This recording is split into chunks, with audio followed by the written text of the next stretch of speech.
a program in the public interest, bringing you the issues you need to hear about here in our community. Now, here's your host, Mark Westwood. Good afternoon to you. Is just a little after 4 o'clock in the afternoon here, Pacific Coast time. I'm Mark on KCAA 1050 AM, 106.5 FM, and on the app, just type in KCAA on your smartphones, and you'll beautiful app will pop up. I don't know where I got those words from. I don't want to use that same configuration. A really great app will pop up. Well, that's not even good either. A very good, working, sensible app will pop up, and you can listen to KCAA in Mentone, France, or Mentone, California, in Paris, France, or Paris, California. And I tell you, that is a great way to listen. More and more people listening. Yesterday, I looked at the back door, and there was over 800 people listening at one time. I was so amused about that. More people listening to our station, not just on the air, not just to our podcast, but on our apps as well.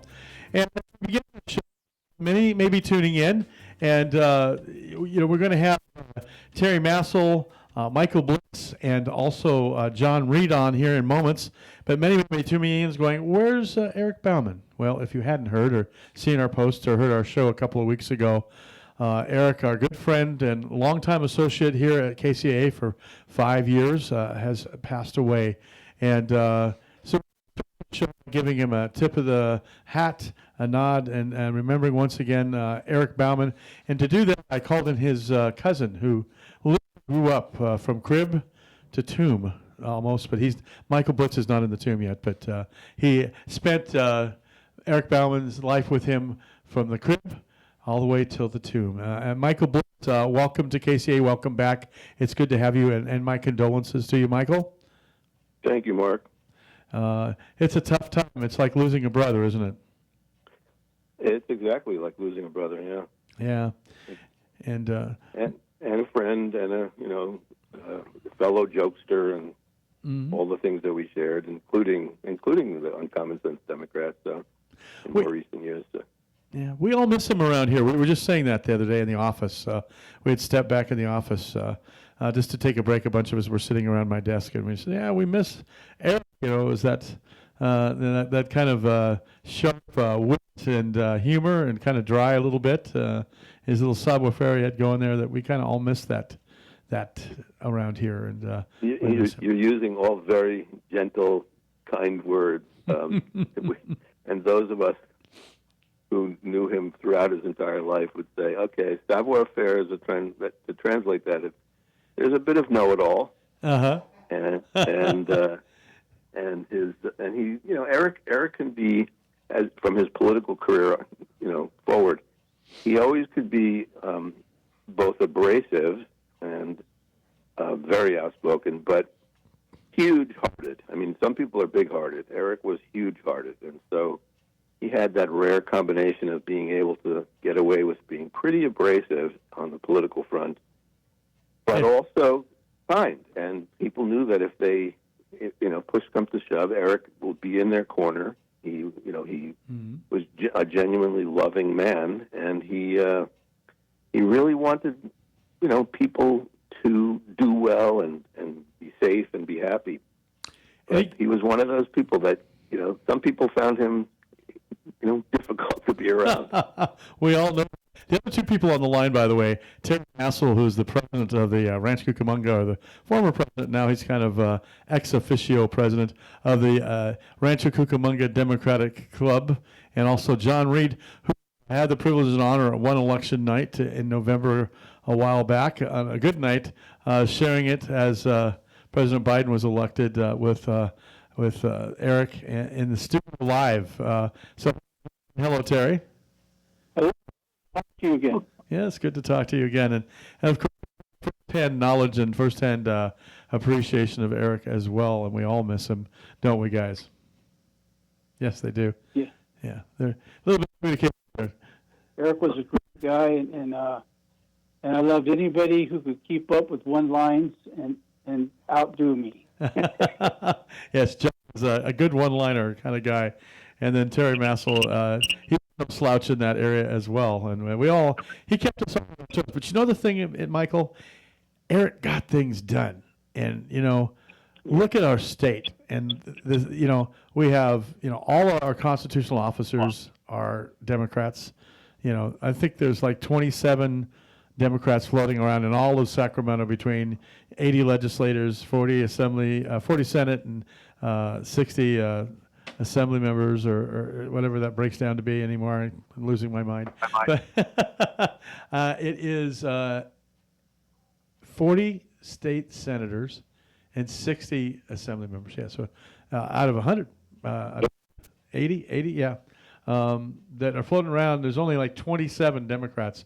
And large in part, that's due to the skilled hard work that Eric first did as leader of the Los Angeles Democratic Party for 17 years, and then also as a vice chair and then chair of the California Democratic Party. I don't think anybody will disagree with that. Was horrible. I mean, he was a guy. Yeah. Was a good word. Mm-hmm. Yeah. But generous was another great word for Eric. Yep. And I know with you, Michael Blitz, because you got called the last minute and you have to get out about 4:15, so we only have a couple more minutes with you. Have you have anything else you would like to include on that, or some words? Yeah, actually, this would be a fun story for especially for your California listeners and even your guests, because throughout all of the elections and all of the major political events, both California state events, New York state events, and national, Eric and I were always texting each other during these events. So I've heard all the names of the people that he's associated with. We were always either joking with each other or battling each other. And in the years that Gray Davis was, going through the recall election, I was writing my second book about Arnold Schwarzenegger. And just so your listeners are clear, I'm not a particularly big fan of his, but I was always fascinated by Schwarzenegger as a character and as a cultural icon. And so I was writing books about him during his run for governor in California. That's part of why I was writing one of the two books.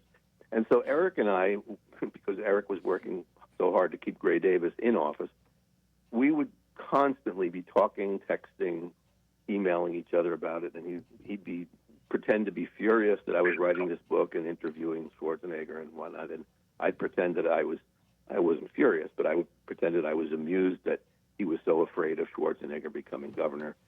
And it was a source of kind of comic battle that we would do, which was typical of what the two of us were always involved in, which is a combination of chatting about things and arguing about things and nearly coming to blows about things. But that particular time, we were both so involved in our respective projects, mine writing the books and Eric's running the party. It was a remarkable time because in the course of that recall election, I think Eric and I probably talked more politics in a short period of time than we had talked in all the previous years together, and that's kind of what led eventually to Eric wanting me to be on the show with him as frequently as I was, because of all the things we'd always experienced together. Politics was sort of late, and it was in our late 40s, and but by the time we started talking politics, and it was really over that recall election that got that going too. So something new all the time. Yeah, close relationships. And for our listeners who didn't know, or maybe people in the party that didn't know, he wasn't just chair of the LA Democratic Party, and he wasn't just vice chair of the California Democratic Party, and finally chair of the Democratic Party. He also was a staff member for Governor Gray Davis. Right. And what exact position did he hold in the governor's office? Do you remember? No, I actually don't know what the title was. He was like a regional deputy, and he was out in Riverside, San Bernardino, Inland Empire, overseeing the Riverside office of the governor. And one of his staff members, just to show you how much influence Eric had, one of his staff members was a young fledgling, just out of Yucaipa High School where he graduated, and out of college where he went. His name was Pete Aguilar. Pete was one of his staff members, and Pete went on to be mayor of Redlands, and then now we know him as Congressman Pete Aguilar. And and one of the guys that sat up there on the January 6th committee, and held the hearings on the January 6th mess. And refreshingly outspoken. Yes, refreshingly outspoken.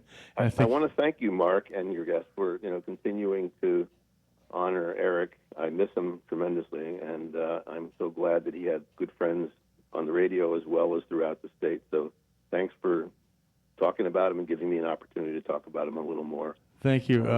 As a pleasure to have you, Michael. We want to call you back, and we want to talk some more, maybe bring you back on KCAA, and keep your voice here on the airwaves too. You. So thank you very much. Thank you, Mark. Okay. Good luck in your endeavors today. All right. That was Michael Blitz, cousin and friend and co-commentator on Eric Bauman's show. Michael literally had the crib right next door to Eric Bauman's crib. They grew up from babies in the crib, and then of course, Michael Blitz escorted him to his tomb. So it's kind of an interesting womb to tomb kind of thing, almost not quite the womb, but they share different mothers. Their mothers were sisters, but Michael Blitz gave a great eulogy at Eric's funeral that was an education as well. So thank you, Michael. Moving on, ladies and gentlemen, we've got so much to talk about. I don't. The owner of KCA, Fred Lundgren, talks about we've slipped into a parallel universe of preposterous proportions where, Donald Trump, of all people, becomes president not once but twice after being impeached 3 times and, or twice. I don't even know where to begin, but I'm going to begin locally, guys, just for a minute. Indulge me for about another 2-3 minutes. The 4th of July is right around the corner, and locally, in California, especially in our Southern California region, which we're all from, we all have a problem, and that is dry brush, dry forests that have been, besieged by droughts and, bark beetles and everything else has made it very, very, very inflammable. And, back in the day, and I remember, I'm sure Terry and I, and maybe even John, used to go to our local little fireworks stands and get these little local fireworks, and the kids in the neighborhood would stand in the middle of the intersection or in front of their houses on the street and light off these little fireworks. And some more carried away, right? Right? Right? Yes. Yes. Somehow, Terry Massel, I think, just a second ago. Hopefully Terry will call back in. But now we have a problem. Terry's calling back in. Good. And we have a problem, especially around Yucaipa, which is a football community. And, we had a fire in Yucaipa that burned, acres and acres and acres and acres of land about 2 years ago. And then we had all kinds of floods. And, we just, in these local cities, especially in Southern California around the foothills, cannot have fireworks because it's so dangerous. And if you do engage in fireworks, most of the cities have said they're illegal. And if you do engage in them, you're endangering everybody's houses, their livelihoods. Look what has happened in Altadena. Look what happened in Pacific Palisades. Look at the Eaton fire. The people are devastated. They're still trying to even approach, getting back up on their feet again. So most cities now say no fireworks, no fireworks. In my city, for instance, they passed an ordinance that says if you are caught with fireworks and igniting them, it's a $3,000 fine the first time. Then after that, the second offense is a $5,000 fine, and the third offense goes to $10,000 and $10,000 each incidents after that. And you don't even have to be seen lighting the fireworks. All they have to do is attribute it to the land you own, and the people owning the property are going to be the ones responsible for this.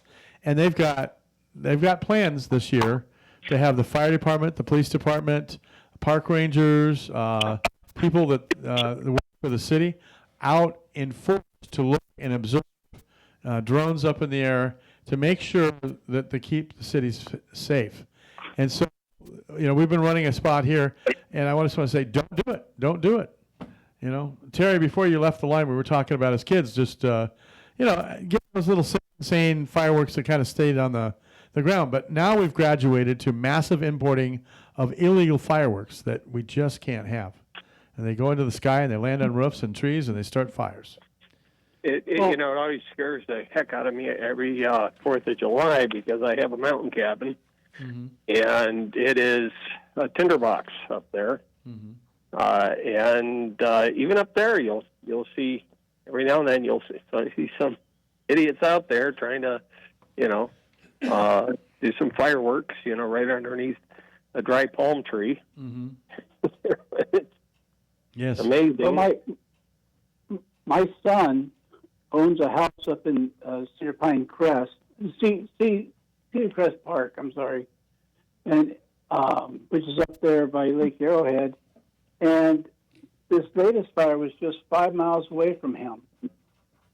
And I really worry because I'm about to become a grandfather, and I don't want my son, his wife, and my soon-to-be grandchild to, be part of one of these fires, because we're in a climate right now where people just don't believe that the laws mean anything. I mean, here where I am in Claremont, every night it sounds like a war zone, and the type of fireworks they're setting off literally shake the neighborhood. That kind of explosive. Yeah, and there are a lot of them. A lot of cities, they were legal last year too, and you can see it from the 210 or the 10 freeway or up at my friend's house in Highland. It looked like a war zone out there with just plumes of these illegal fireworks, because they're all going in the air and they're pretty substantial. So you can see them from Highland all the way out to Claremont and places like that where you, John. And it's just, we're asking, we're pleading, we're begging, because a lot of us want to maintain our homes, and we don't. We saw what happens when fire departments become over, extended. They just couldn't do anything. There wasn't enough people, fire trucks, water, or anything to go around, and and we saw the devastating results of it. So that's what on that is the fireworks. Then I want to go to something quickly. It might not be so quickly. It's just depending on how and where we go with this show. The big bad ugly bill. All the stuff that's happening with the war and with the mass shootings and the giant. We have another CIA report about the investigation of Russia's support for Trump in 2016 that just came out today. There are things that are still rising to the top that Trump hasn't been able to sublimate too much.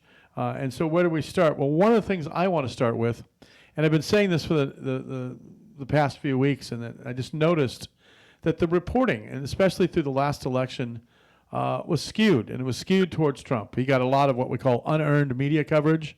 In other words, he didn't pay for it. They just followed him around like little fledgling ducklings, and anything he said, they repeated and put on the air. Well over $1 billion worth. Yeah. And I started about 2 or 3 weeks ago starting to call it the propaganda media networks. And the propaganda media networks. And there's a reason for that. And I people haven't heard about this, but Donald Trump has been suing the networks. Yes. And in particular, just a ruling today. It's just absolutely abhorrent, but also ABC did it earlier. CBS Paramount settled for $16 million with the Trump people after the president claimed that 60 Minutes deceptively edited a Harris segment during the last campaign. He threw a fit about it, and he sued them. Right. Now, CBS is trying to get a merger done with Paramount Global and Skydance Media because they want to sell off the TV part of their holdings. The stakeholders want them to do that because they think it's too much of a burden and it doesn't produce enough dividends. And so they settled for $16 million. And why? Because they're trying to do an $8 billion merger with Paramount Global and Skydance Media. And what does that say? And ABC, by the way, in November did a $16 million lawsuit similar. And these networks are, they're getting done a lot of money. Fox News had a $30 million lawsuit they lost, but they lost that because against the voting machines, where they said that the voting machines, yeah.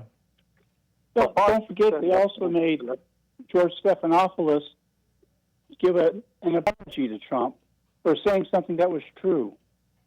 Yeah. And so, see, ladies and gentlemen, you sources now.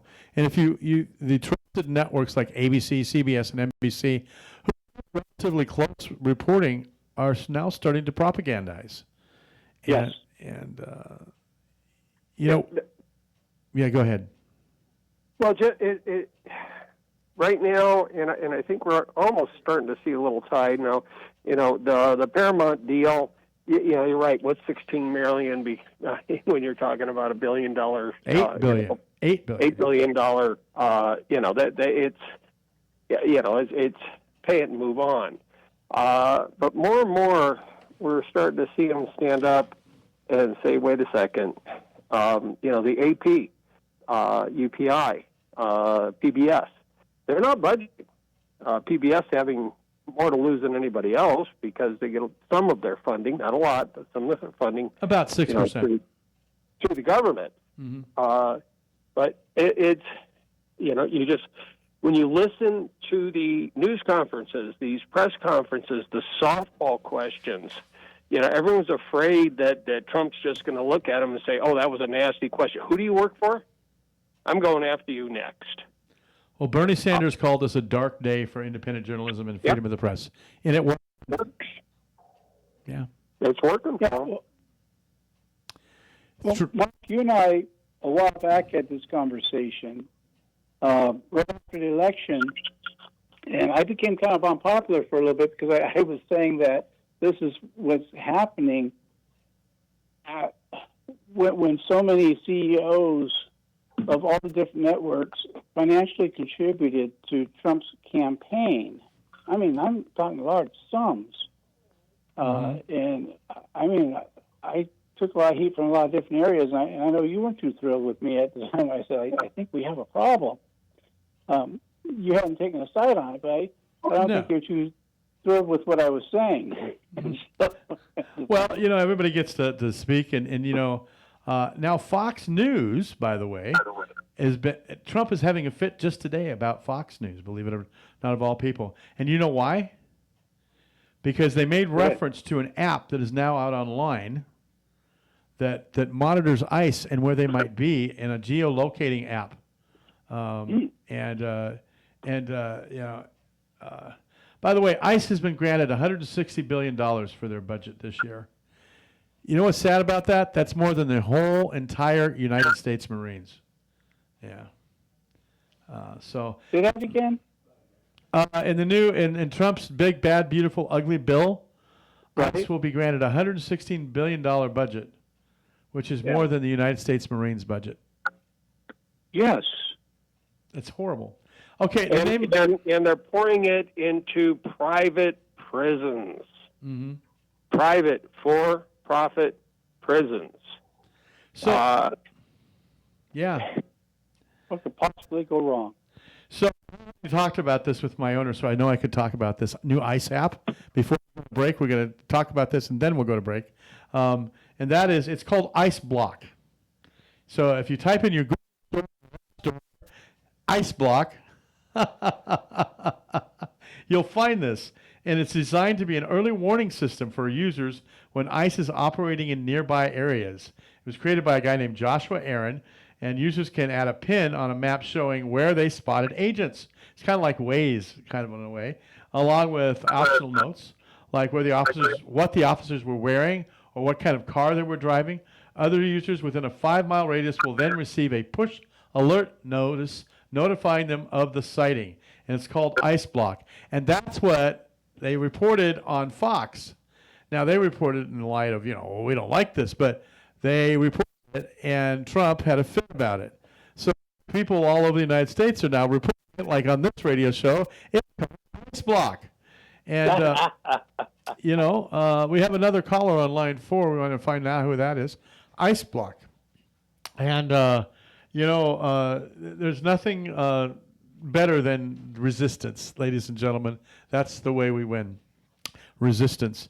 But the way we win is by paying the bills. So we're going to come back in a minute with John Reed and Terry Massel and Mark Westwood on Community Crossroads on KCAA 1050 AM, 106.5 FM. We'll be back right after this.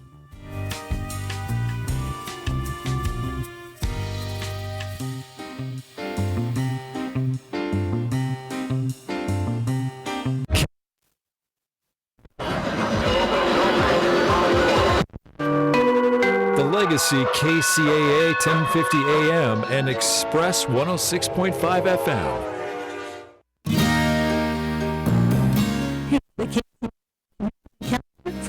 July. The Festival presents their 53rd season of Theater Under the Stars in Prospect Park. 5 productions in Troy. They're looking for everyone. This year's live Sky, the Spitfire. You can't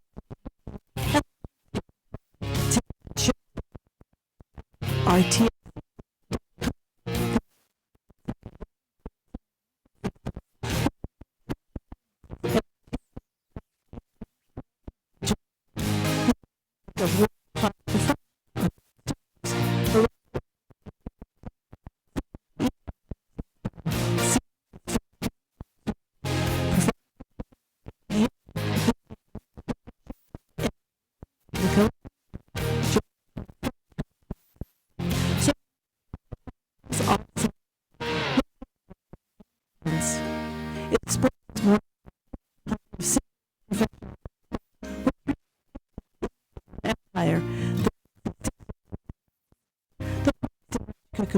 And the story of Lake Elsinore. Check their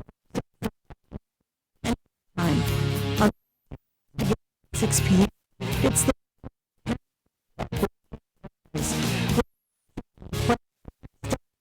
locality to domestic work mission.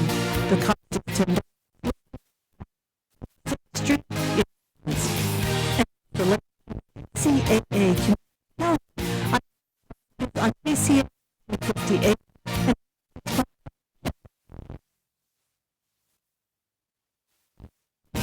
KCAA. What is your plan for your beneficiaries to manage your final expenses when you pass away? Life insurance, annuities, bank accounts, investment accounts, all require a death certificate, which takes 10 days based on the national average, which means no money is immediately available, and this causes stress and arguments. Simple solution, the beneficiary liquidity plan. Use money you already have, no need to come up with additional funds. The funds grow tax deferred and pass tax-free to your named beneficiaries. The death benefit is paid out in 24 to 48 hours without a death certificate. You heard me right. Without a death certificate.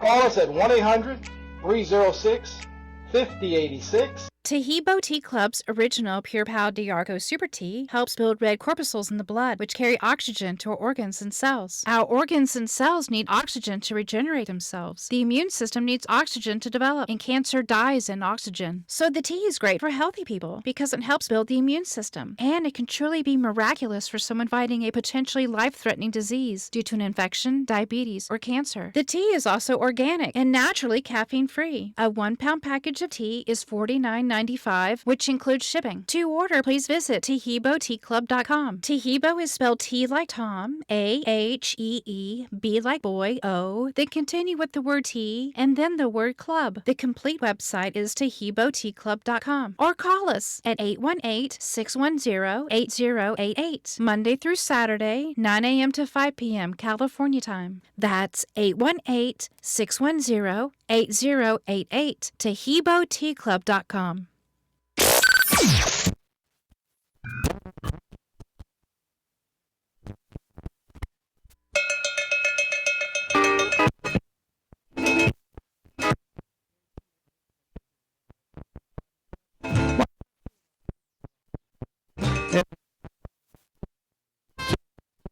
And the most excellent John Reed. Great. Quick question. You can't get into this too much about that. The community calendar,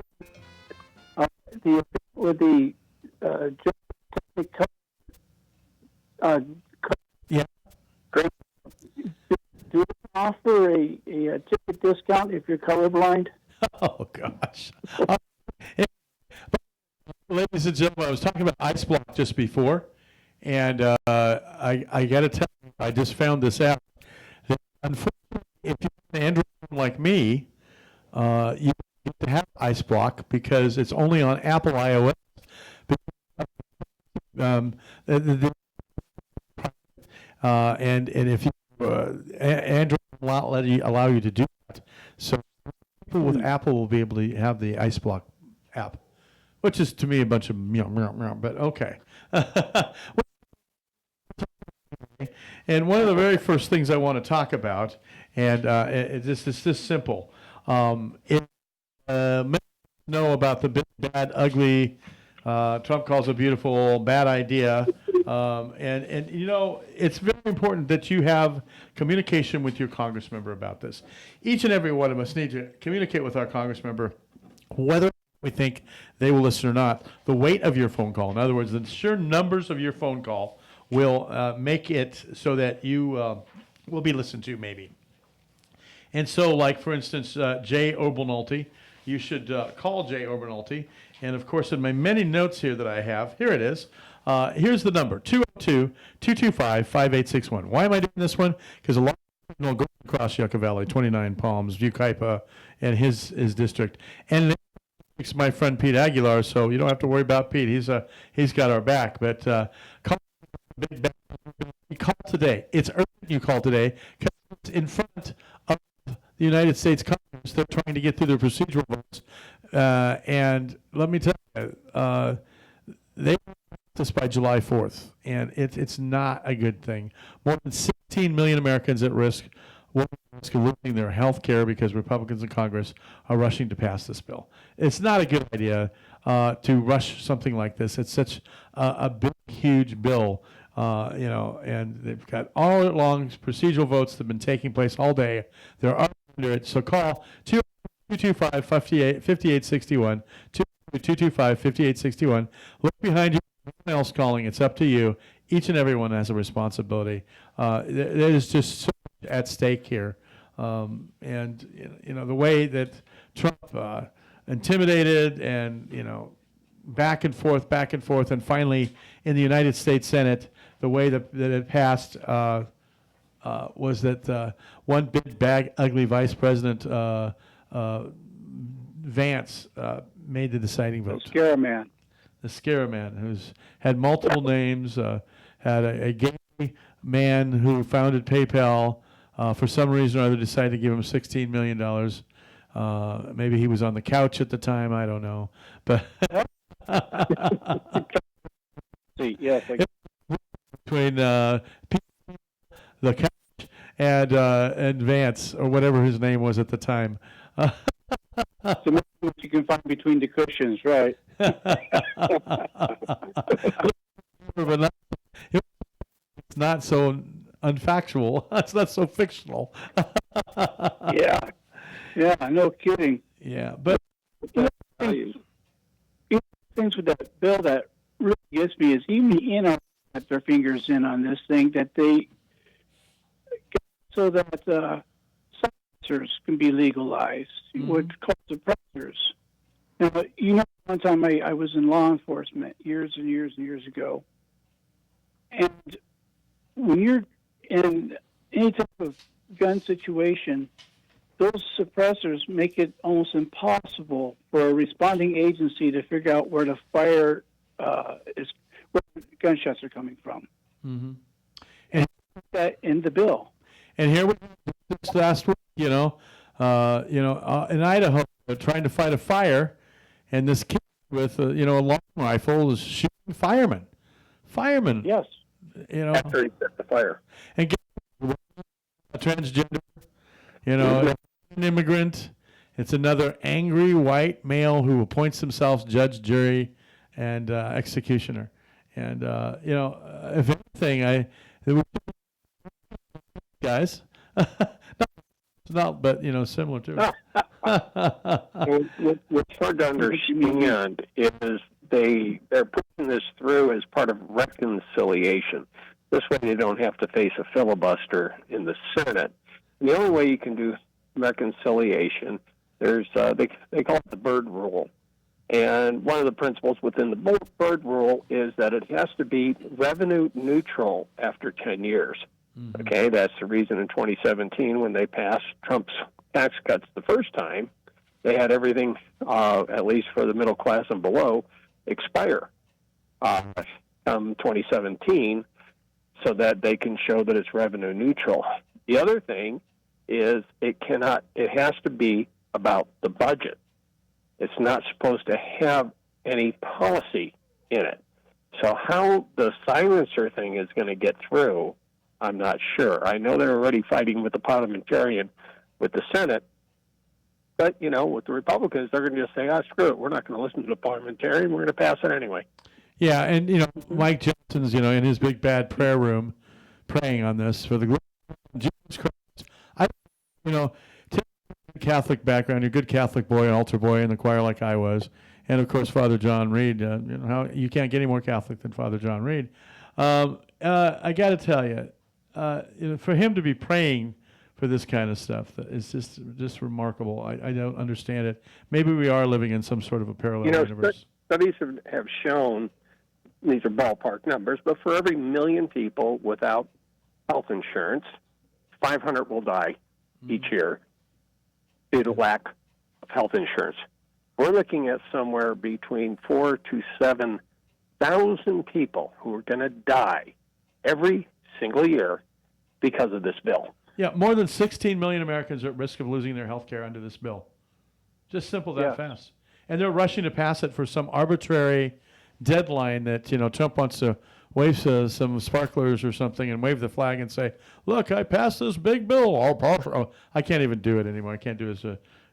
But, under the GOP plan, they do stuff like every person who gets aid will have to verify their income check to Medicaid eligibility every 6 months. How in the world? You know how expensive that's going to be to administer?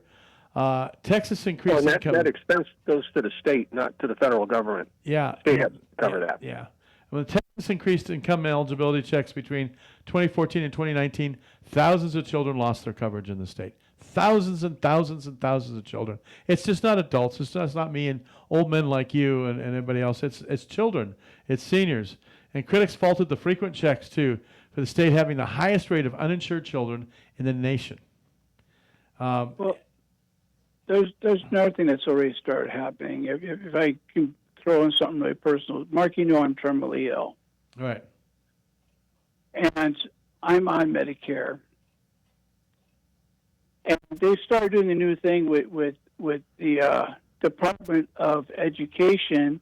I forgot, because of the dementia part of this, that I still had a student loan I was paying. I owed like $5,000. Well, guess what? I just got a notice that they're now doing something they've never done before. They used to not go after your Social Security. They're now going after my Social Security for $5,000. And worse yet than this. And here we have John, who, I know your infirmants and things like that, and I know you will not be able to work. But under this bill, there's an expectancy for the proposed bill work requirement. Most Medicaid enrollees will already work, by the way, attend school, have a disability, or have caregivers, which should exempt them from the requirement. But no, some will lose coverage even if they're working by falling victim to bureaucratic errors, overlooked forms, or trouble getting all of the documents together to prove the government that they're working. Yeah, can you imagine? We got elderly people, sick people who are getting this for a reason, on permanent disability. Okay, now you got to go out and work and dig ditches and do labor, and a lot of them would have to have jobs that, go into McDonald's and serve hamburgers. It is totally ridiculous to expect people who are getting disability because they're disabled because they can't work to work. Well, this is not a new thing in the. For the Mike says. Yes. For a little historical I'm sorry, this is dementia. No. Martin Luther started the Lutheran Church. He used to believe that if you were rich, you were in favor with God. If you were poor, you were out of favor with God. So if you were a rich person, a nobleman, and you killed a poor person, you were doing the work of God. This is what we're seeing all over again. This is the type of thinking of people like Mike Johnson. Mm-hmm. that if you're rich, it's Calvinism in a whole new way. And so this is how he justifies the cruelty he's doing to children and others, because it's such twisting of Scripture. They were enabled because God enabled them. Exactly. Yeah. Yeah. And, Well, if you win a war, then God must have been on your side. Yeah. yeah. And I kind of interesting that, and I'm not going to be too critical, but I really like our new Pope Leo the 14th. But Oh, yeah. he's a fan. How important? How effective? But here we are. Republicans in the House of Representatives are being held to a vote on the spending bill, and they're in there. They're going to be almost sequestered. They want to get out of there, but they're looking out for themselves first and their careers and their money and the bottom line of their lifestyles. Yep. And they're not. They raised their hand for the Constitution. They might have been just waving, and and they're not taking the Constitution first or their oath of office seriously. Instead, they're trying to protect their own butts. They're worried about what Trump will do if they don't pass it. And, of course, he's using every coercion tactic in the book to do it. Terry? Personally, I hope it passes. I hope it passes soon with all the draconian cuts, because I want the pain to be felt by the midterms. If this thing that's a great thing, but I totally disagree with you on that. People are going to be very, very hurt, and like you said, there'll be thousands of lives lost. Clinton, James Carville, it's the economy, stupid. Unless it's happening to you or a member of your family, they do not care. And most of these cuts, they're going to be hitting the red states big time. So cuts, but on the other side of it, the fiscal conservatives like Rand Paul and people like that don't want to jump on board, because this does one thing. He's cutting all these taxes so that he can get his billionaire buddies, his financiers, big tax cuts and put money in their pockets, and the hedge fund operators. And in order to do all this, he's going to have to increase our budget over the next 10 years by $3.3 trillion. Let's put a T. Make sure you understand that's a T, not a billion, not a million, but a trillion. The only thing after a trillion is a hectare or something like that, which, is just unimaginable. $3 trillion. So if you are a fiscal conservative, if you're holding to the Republicans, line that, the bottom line is the economy's stupid and all that stuff, then, you're having trouble passing this because it raised it. And at the end of the session, tacked on so many amendments that they tacked on another 600 billion to the bill on top of what it would increase. And it's just ridiculous to finance things like, the alligator, what do they call that? Alligator Alcatraz? Right. Alligator Alcatraz, building these prisons. And informing people. We haven't even talked about immigration. It's such a shame. We should be talking about that too. They're kidnapping people in Amazon costumes. They're not even law enforcement officers, in rental cars and masks, are strong-arming people into cars and hauling them off to privatized prisons like Cormac, and putting them in there because they're getting a bounty for them, and Right. And I'm going to go buy an Apple phone, which I said I would never do because they're so expensive. But I just realized I can't get ice block on my phone, and I may want to know that, I guess, or I've got about 5 Android phones, believe it or not, right now. I think I need to trade them all in and get one Apple, if they're not going to allow them to do it. I'm done with that. But we're running out of time here, but there's so much to talk about. The math in the House, by the way, here's something interesting here. The Republicans have a 220 to 212 majority only because 3 Democrats died. Did you know about this? I didn't know about this. Yes. Since the first of the year, Sylvester Turner, Democrat in Texas, died on March 4th. Raul Grijalva died. He's a Democrat from Arizona, died on March 13th, and it's Grijalva, I think is his last name. I don't know these people. A guy from Virginia, Jerry Connolly, died on May 21st. So they haven't filled these offices yet. So, we've even got a harder push, but there are still a lot of Republicans that say they can't pass this. Just to revisit the deficit of the national debt, when they say $3.5 trillion, that's above and beyond the $1.5 or so trillion that's already projected every year. Mm-hmm. Okay, so from 10 years, we're actually talking about closer to $20 billion. We're going to hit $50 billion in about 8 years, 8 years. Okay, so it's deceiving when they say $3.5 trillion, because what part of this bill is to increase the debt limit $5 trillion in hopes that it'll cover just the next 2 years. And none of it takes into account the war that Trump's about to start in the Middle East. He's already started. He's already done the firings salvo on this. But, and here is a good example of what I call the media, the mainstream media propaganda. As soon as they did that, they were on there almost praising Trump, talking about the decimation and how they blew apart Iran's nuclear program. Well, it turns out now that the news is starting to seep through the cracks and it's less, sensational and people aren't hearing it as much, but they need to hear it from independent people like us, that they didn't destroy it. They didn't destroy it at all. In fact, they just delayed them by about a couple of years. And the Pentagon is saying that. A couple of months. They're saying they're yes, they have centrifuges sitting in storage ready to go. They had some 900 pounds of enriched uranium that they moved out of there.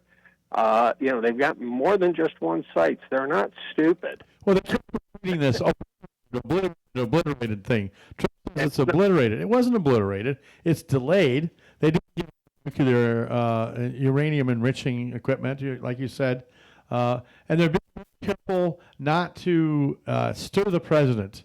But reporting from Washington D.C., Al Jazeera's Patty Culhane, by the way, stressed that the briefing doesn't undermine President Trump's repeated claim that Iran's nuclear program was obliterated. Well, it is either obliterated or it's not. There's no on and off there. There's no partial obliteration. There's no spectrum of the obliteration. It's either gone or it's not, and it's not gone. And so, Well, Trump made it so it wouldn't be because he kept telegraphing what he was going to do, and they saw trucks taking material out of those sites weeks before we even attacked. Even the UN reported that they had photos of trucks moving material out, so they know that enriched uranium had already been taken to another site that they don't know where it is. Right. Because this guy doesn't know how to plan something coming up that involves the military. He doesn't possess the intelligence for it. Right. They pretty much know that it doesn't. Yes, sir. As soon as they attacked Israel, that there would be retaliation. They knew that. Right. Okay. And so they began hiding things, moving things at that point. And when you're talking about the uranium, enriched uranium, that could have been pulled out by a single F-150. Yeah. Okay. It's anyway. Yeah. And we're getting about 4 more minutes yet. I want to give this number out one more time to call Jay Orbanolti at 202-225-5861. That's 202-225-5861. Let them know these things. Let them know that, Trump's approving dropped by another negative 5% last week. And the only thing that outdid that is that the previous week it was 10%. So his approval is in the basement, but they don't seem to understand, these Republicans, that they are committing electoral suicide. People are upset. People are protesting. 14.2 million people on June 14th.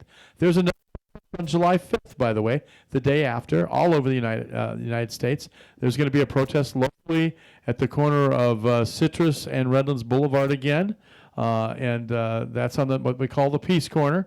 Last time there was 5,000 people in the city of Redlands alone, all over the nation, all over. The day after July 4th, on July 5th, they're going to, on that Saturday, have another protest. So, you might want to get your signs out again.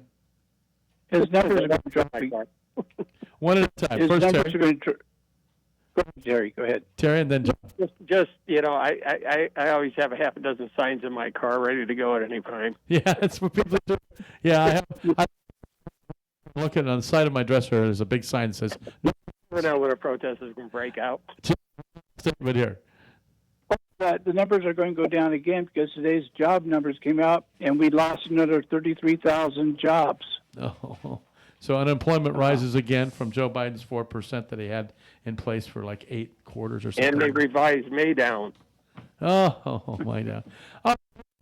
You've been listening to Community Crossroads. I'm Mark Westwood, and we've been so graciously visited, first of all, by Michael Blitz from Eric Bauman's show, and paying a little tribute to Eric once again. Thanks to Terry Massel from the Inner Valley Democratic Club and a longtime Democrat, a California Democratic Party delegate, all kinds of credentials. And then a good friend with a great sense of humor who I always enjoy having around. I'm going to invite you back again, John Reed, Father John Reed. Thank you, gentlemen. You're welcome. And thank you, John. Well. And I guess we've come to the end of the road here on Community Crossroads. I'm Mark Westwood from 1050 AM, 106.5 FM, and on the App Store on Android and Apple, just type in KCAA. And for the system, but it's Ice Block. Ice Block. The number is 202-225-5861. 202-225-5861 to call Jay Obernalte and let him have it. I'm Mark Westwood.